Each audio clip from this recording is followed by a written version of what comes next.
Hello everyone, this is the worksheet on the chapter on basic probability. We will work through some of these questions related to calculation of probabilities and applying the different probability rules that we had studied previously on this chapter, right? So the first question says, using the table below, list the possible samples without replacement of size 3 that can be obtained from the population of 5 officials. And it gives you a hint saying there should be 10 combinations in all. So essentially what they are asking is to create samples of size 3 which will be without replacement from this list of 5 top Oklahoma state officials. So the officials they have listed here are governor, lieutenant governor, the secretary of state, attorney general, and the treasurer. So out of these officials, we have to come up with unique ways in which we can create samples of size 3.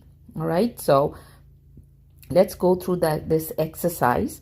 Now, there are two ways of doing it. You could do it in your head, like GLS, GLA, GLT, and then, GSA and all that. However, if you do it in your head, there's a possibility that you may miss a combination. All right.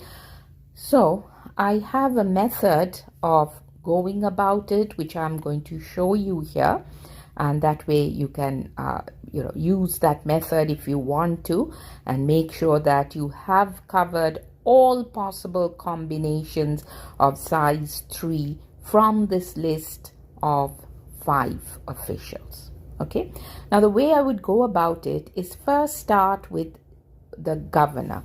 So I'm going to just use these letters to represent each of these officials. Let me pull out my pen here. Okay, so the listed officials, I'll just write the initials GLSAT, correct? GLASAT. So what I would do first is start with the first one, which is a G. All right, G.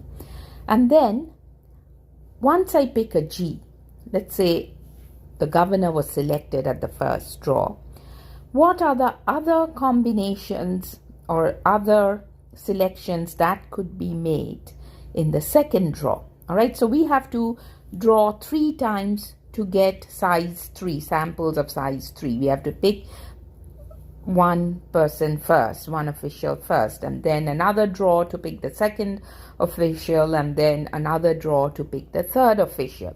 So let's say we picked a G in the first draw. What are the possible officials we can pick? Again, keep in mind it's without replacement. Once an official has been picked, that person cannot be picked again. So in the second draw, it could either be an L or a S or an A or a T, right? So I'm going to, in the second draw, these are the possible combinations: L, S, A, and T. All right? So that was the second draw. In the third draw, right, if L was picked, then the possible combinations would be S, or an A, or a T. These would be the possible selections in the third draw. If it was an S, then just take the ones that come after S. It could either be an A or a T. So I'm going to say A or a T. If A was picked in the second draw, then the only official left is a T. And if T was picked in the second draw, there's nothing else after T, so this drops off the tree. I'm not considering this combination. All right, so that was the first set. So what I'm going to do is now I'm going to walk this tree and pick up all the combinations. So first one is GLS. So let's list here GLS. Then we have GLA. So GLA. The next one was GLT. So we are just walking the tree and picking up all the combinations and listing them on the side. GSA.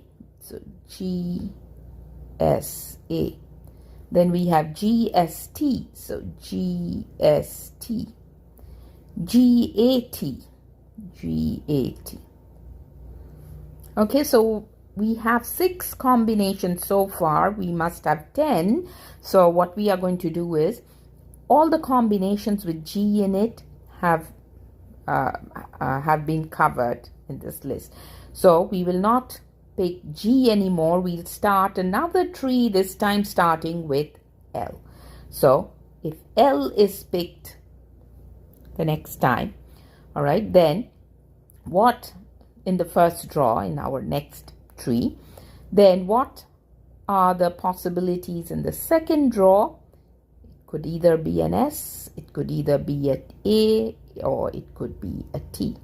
In the third draw, if S was picked, then it could either be an A or a T, correct? If A was picked, then the only option left is T, and there's nothing after T, so I'm going to drop that. Okay, so now let's walk the tree again. LSA. So LSA. LST. So LST. LAT. AT. So now we have 9 combinations. We need another one. So we have to start now from the next official in our list, the third official in our list, which is going to be S. All right. So what are the options after S? We could either have official A or official T. If A was selected in the second draw, the next one is a T. So the only one that we could have is SAT, and then nothing after T. So again, the last one always drops off the tree. All right. So let's walk this tree. There's only one combination, SAT. So SAT. All right. So we have all 10 combinations. All of them are unique and without replacement.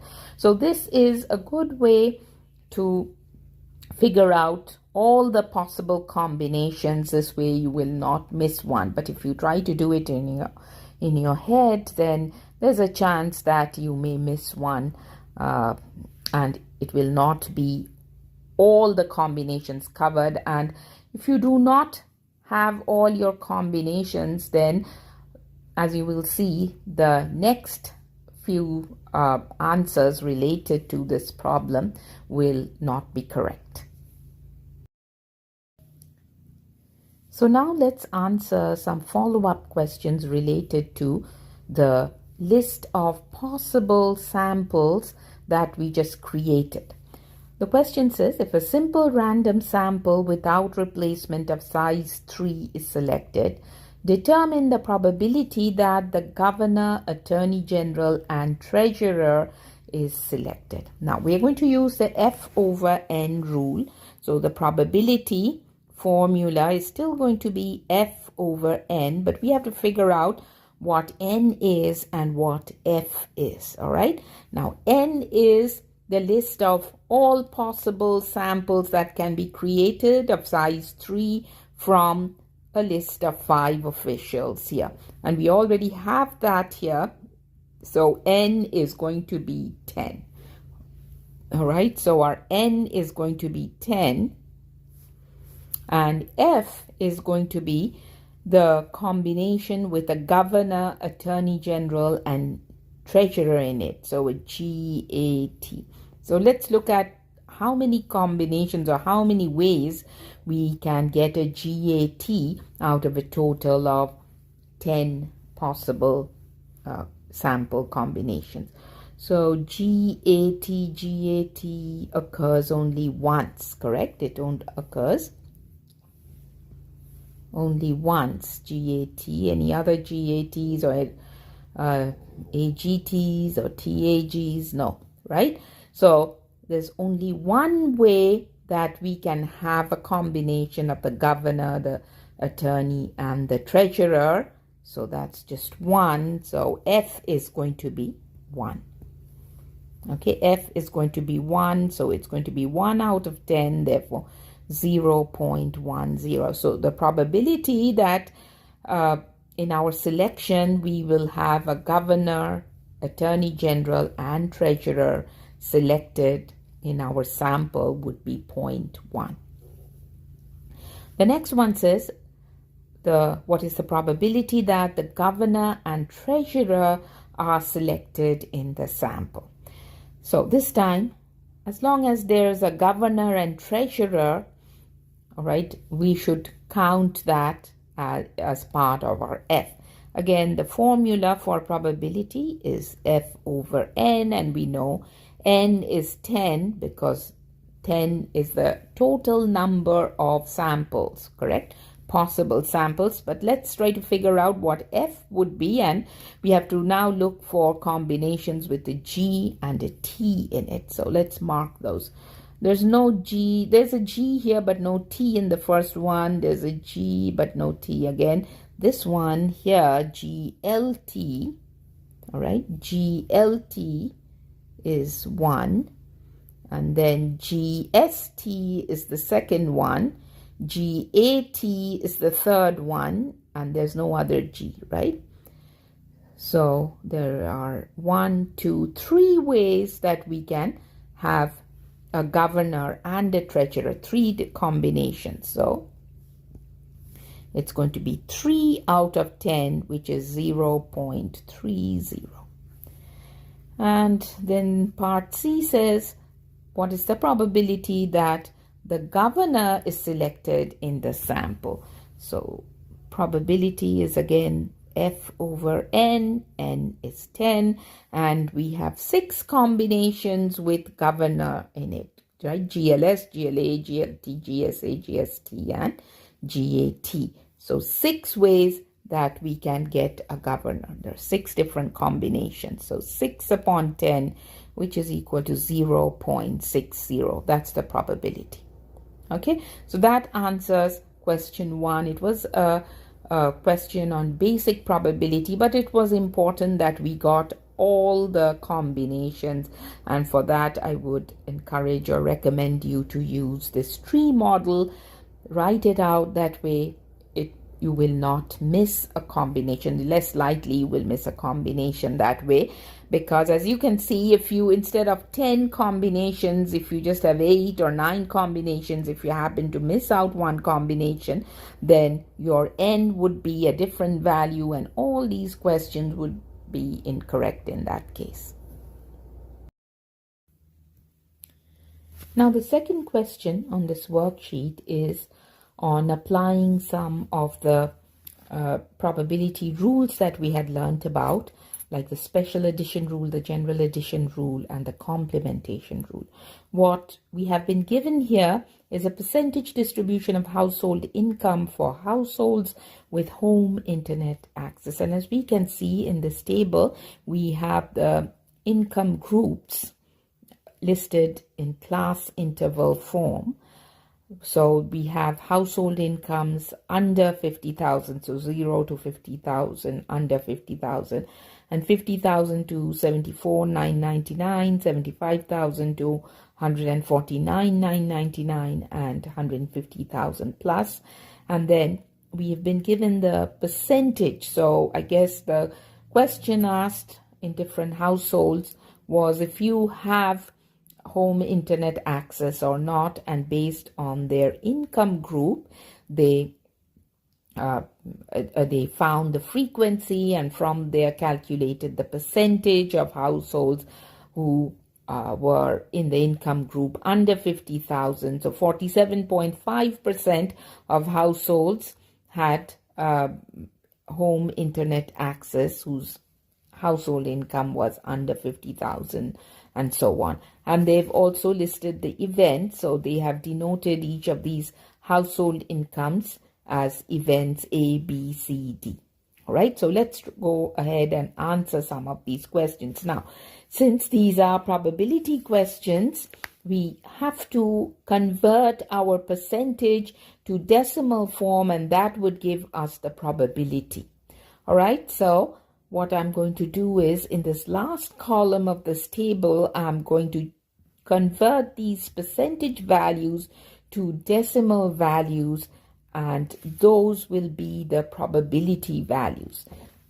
So 47.5% is 0.475. All you have to do is divide 47.5 by 100 to get the probability value. 19.9 is 0.199. 24.7 is 0.247, and 7.9 is 0.079. So these are the probability values. Again, if you sum them up, you should come up roughly with a total of the 1.00. Just like if you sum up your percentages, it should give you 100%. All right? So now let's go ahead and answer some of these questions. So suppose that a person with home internet access is selected at random. What is the probability that the household obtained has an income of under 75,000?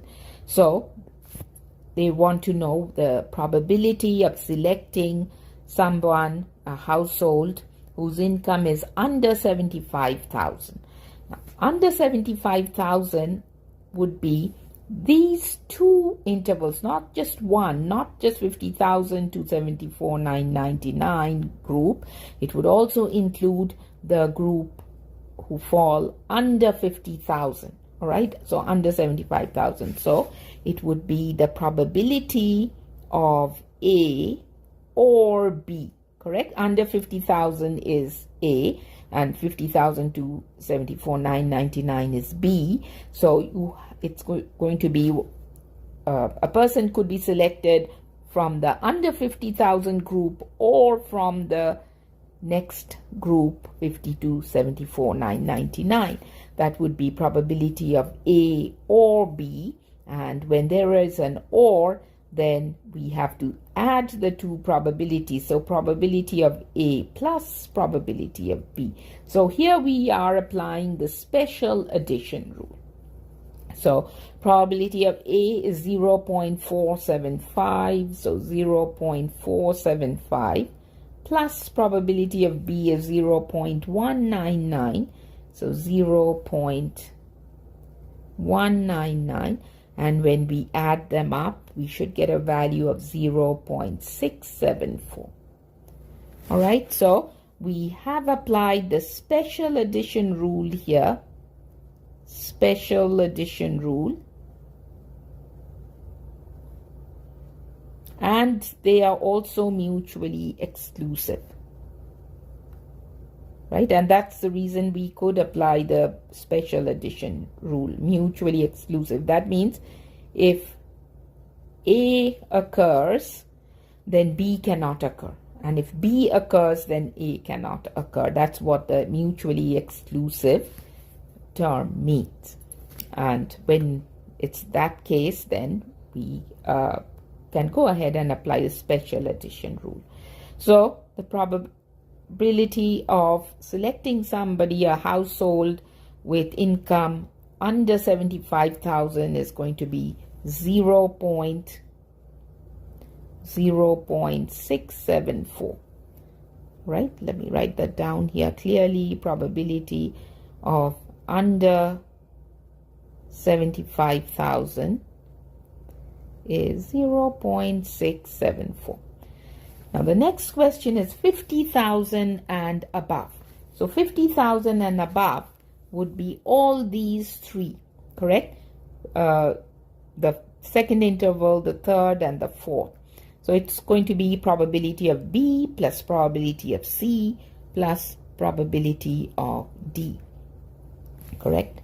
So, let me make some space here. So, probability.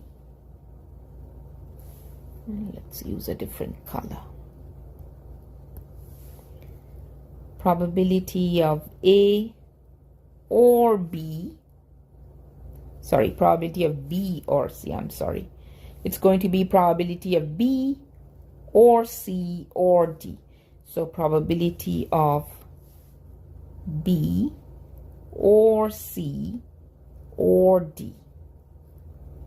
So we could either take these three probabilities and add them up using the special addition rule.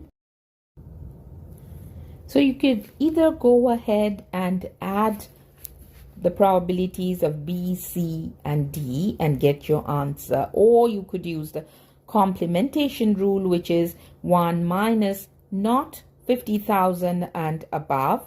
So the complementation rule would say, complementation rule is 1 minus not 50,000 and above. Which of these are not 50,000 and above? This one, right? So 1 minus, if we do 1 minus probability of A, we will get the same answer as adding up B, C, and D. All right, so let's do that. So complementation rule is going to say 1 minus the probability of A. So 1 minus, what is the probability of A? It was 0.475, 0.475, which should give us a value of 0.525, and that's the probability of selecting a household with income level 50,000 and above. So if you add 0.199 plus 0.247 plus 0.079, you are still correct. There's nothing wrong with that. You should still get 0.525. However, it will be faster and easier, less calculation if you just do 1 minus probability of A, which is the probability of not 50,000 and above, using the complementation rule. Okay. In the next part, they ask us to find the probabilities of selecting a household with income between 50,000 and 149,999. So let's see which events would be covered there. So 50,000 and 149,999 are these two groups, right? These two intervals. So probability of B plus probability of C. So for that, we are going to say probability of A, sorry, probability of B or probability of C. So probability of B was, again, it means addition. So probability of B plus probability of C. So probability of B was how much? It was 0.199 plus probability of C is 0.247 for a total probability of 0.446. So the probability of selecting a household with income levels between 50,000 and 149,999 is 0.446. All right, 0.446. Part D says, let me erase this here. Just a second. Part D says at most 74,999. Now again, at most and at least, all right? When we say at most, that means the highest value is 74,999. It could be anything less than that. So up to, at most means up to 74,999. That 74,999 is the highest value. So we have to pick everything less than 74,999 as well when we talk about at most. So at most is like saying this, probability of of a value less or equal to 74,999. And that would be probabilities of A or B, correct? Which is adding up probability of A plus probability of B. Just a second, let me erase this, keeps floating around. All right, so probability of A was how much? 0.475. And to it, add the probability of B, which is 0. So when we add up 0.475 and 0.199, which are the probabilities of A and B, summed up together, we should get a value of 0.674. All right. Now part E says at least 75,000. So at least 75,000 would mean 75,000 is the highest value. It could be greater than that, but it won't be less than 75,000. So we have to pick everything which is greater than 75,000. So in our table we have two values, two intervals. One is event C and the other one is event D. So we have to sum up those two values. All right, so it's going to be the probability, the way we write it in notation form, that X should be greater or equal to 75,000. Correct? That's what we are looking for, which are probabilities of C or D, which is adding up probability of C plus probability of D. So C has a probability of 0.247 plus 0.079 is the probability of 150,000 or over, or event D, and that gives us a total of 0.326. All right, so this way we have applied the special addition rule in this problem.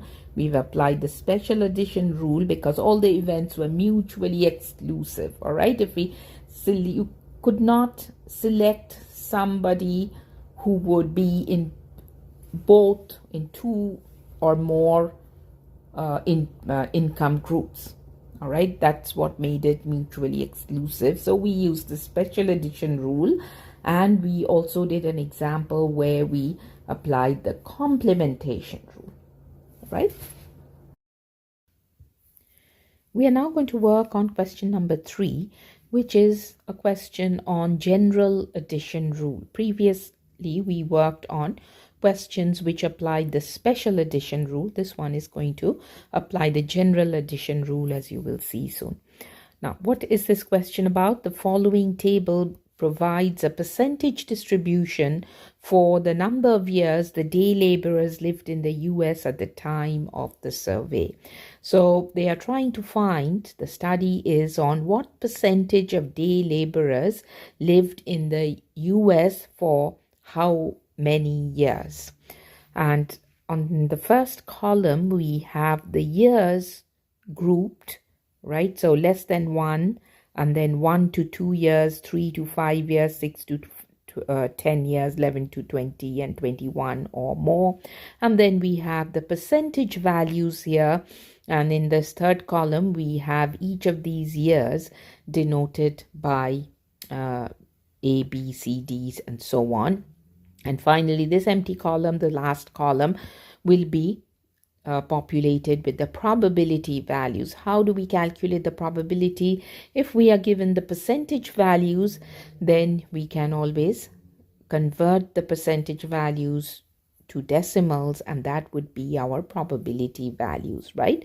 So let's do that first. Let's convert the percentage to probabilities. So it'll be 0.17 for event A, which is less than 1.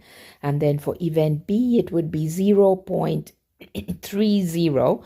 For event 3 to 5 years, which is event C, it would be 0.21, then 0.12, 0.13, and 0.07. All right, and when you add them up, you should be getting a value which is 1 or close to 1. All right, now the question here says, suppose that one of these day laborers is selected at random. Determine the probability that the day laborer obtained has lived in the United States either between 1 to 20 years, inclusive, or less than 11 years. So there is an or situation here, but the two scenarios are the probability of living in the US 1 to 20 years, or the probability of somebody having lived in the US for less than 11 years. Now, each of these scenarios will again have or situations within themselves, all right? So probability 1 to 20 years covers which events? Let's go back to our table. 1 to 20 years would be this one, 1 to 2, or 3 to 5, or 6 to 10, or 11 to 20. So for probability 1 to 20 years, the events that we will be covering would be, all right, the probability of these B, C, D, and E. I'm going to write that. So probability of B plus, or means plus, correct? Probability of C plus probability of D plus probability of E. And that's just for probability of 1 to 20 years. All right? And then for this or, we need another plus. And let's see which events fall under probability less than 11 years. And I'm going to use a different ink here to keep them separate. Okay, sorry. Here. Okay, so less than 11 years. Go back to our table. So less than 1 will be less than 11. Then there'll be 1 to 2, then 3 to 5, and then 6 to 10, right? Just these 4. It says less than 11, so we should not count 11 to 20 years. All right, so that's probability A, B, C, and D. These are the events, A, B, C, and D. So let's list them. Probability of A plus probability of B plus probability of C plus probability of D, right? So we have these two sets of events. We need to sum them up.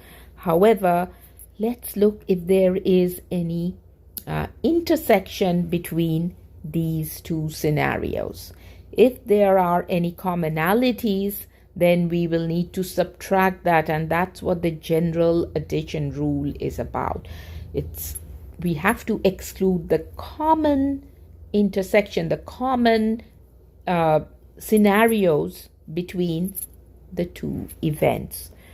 So let's look up again at our table and see which ones have both the blue and the red. Those would be the common. That means they were counted in both the scenarios. So over here, probability of B, C, D, we have B, C, D. So that means these 3 have to be excluded. So look at here, right? We have red and blue intersecting for 3 of these events, B, C, and D. So that's B. Those events are getting double counted. Therefore, we have to exclude them. So it's going to be probability of B plus probability of C plus D plus E, and then to it we are going to add the probabilities A, B, C, D, but we have to subtract the common events, which is minus probabilities of B, C, D, B, C, D. So let's write that. Probability of B plus probability of C plus probability of D. Okay. So that's what makes it a general addition rule, because there are common portions of these scenarios which need to be excluded. Okay, so let's now put in the values. Probability of B was 0.30. Again, you pick up the values from here: 0.30 for B, 0.21 for C, 0.12 for D, and so on. So let me relist that. Probability of C was 0.21, plus probability of D was 0.12, and probability of E was 0.13, plus then these red probabilities, the red ones. Probability of A was 0.17. Okay, let me change the ink to keep them separate. 0.17 plus 0.30 plus 0.21 plus 0.12. All right, and then minus probabilities of B is 0.30 plus 0.21 plus 0.12. Okay, so 0.3 plus 0.21 plus 0.12 plus 0.13. All right, you do this addition, but you can do it yourself, whether in your head or whether by using a calculator. That should be fine, but the end result is going to be 0.93. So the first scenario plus the second scenario minus the common elements, the common events, will give us a result of 0.93. So that means the way we write the answer is the probability that the day laborer obtained,